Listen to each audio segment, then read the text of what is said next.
ఏది నీది ఏది నాది ఏది మనదయ్యా, ఉన్నవి అన్నీ పోయేవేనని చెప్పెను యేసయ్యా.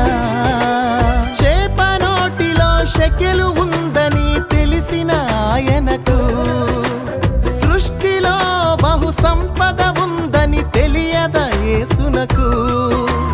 చేప నోటిలో షెకెలు ఉందని తెలిసిన ఆయనకు, సృష్టిలో బహు సంపద ఉందని తెలియదా యేసునకు. సిరికి దేవునికి దాసులుగా ఉండలేమని నాకు నేర్పించాలని తాను కొదువ కలిగి జీవించాడు.